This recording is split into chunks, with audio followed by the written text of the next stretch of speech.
عليه ستره فلا يسمعه أحد ولا يراه أحد، ويضره بذنوبه: عملت كذا وكذا يوم كذا، فيعترف ثم يقول: الله سترتها عليك في الدنيا وأنا أغفرها لها لك اليوم.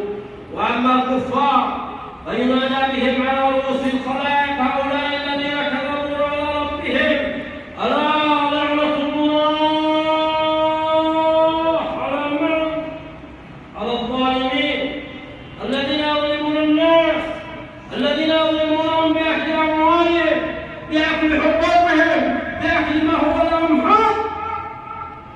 لعنة الله عليهم في يوم القيامة. وقالوا لجلودهم: لم شهدتم علينا؟ قالوا: أنطقنا الله الذي أنطق كل شيء وهو خلقكم أول مرة وإليه ترجعون. عباد الله، وفي آخر مشاهد القيامة ينصب الصراط على متن جهنم، وهو جسر دحض مزلة أدق من الشعر وأحد من السيف، عليه كلاليب تخطف الناس، ويعطى المؤمنون نورهم فيعبرون، ويطفأ نور المنافقين فيسقطون، ويكون نور الناس على الصراط على قدر أعمالهم. يا عباد الله، من أراد إصلاح قلبه واستقامة أمره فليستحضر لقاء ربه ووقوفه بين يديه. فتصور نفسك في القيامة وأنت واقف بين الخلائق، ثم نودي باسمك: أين فلان ابن فلان؟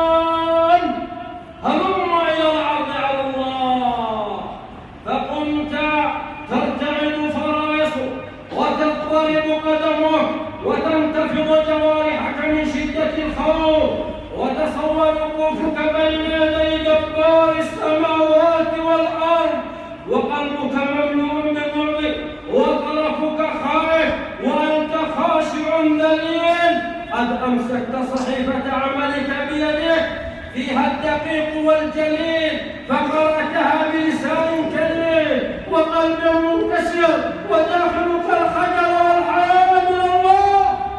لم يزل إليك محسنا وعليك ساترا، فبالله عليك بأي لسان تجيب حين يسألك عن قبيح فعله وعظيم جرمه، وبأي موقف قدمت عليه، وبأي عين تنظر إليه.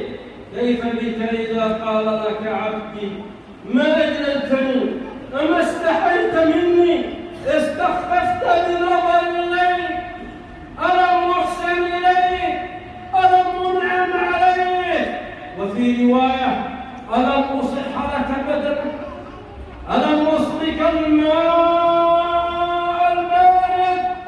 يا أيها الإنسان، ما غرك بربك الكريم الذي خلقك فسواك فعدلك في أي صورة ما شاء ركبك. فتذكر يا عبد الله أهل الإيمان والعمل الصالح إذا يخرجون من قبورهم وقد ابيضت وجوههم بآثار الحسنات والصدقات، لا يحزنهم الفزع الأكبر، وفوق ذلك تتلقاهم الملائكة: هذا يومكم الذي كنتم توعدون. تذكر عندما يقول الرب جل في علاه: يا ملائكتي خذوا بعبادي إلى جنات النعيم، خذوهم إلى الرضوان.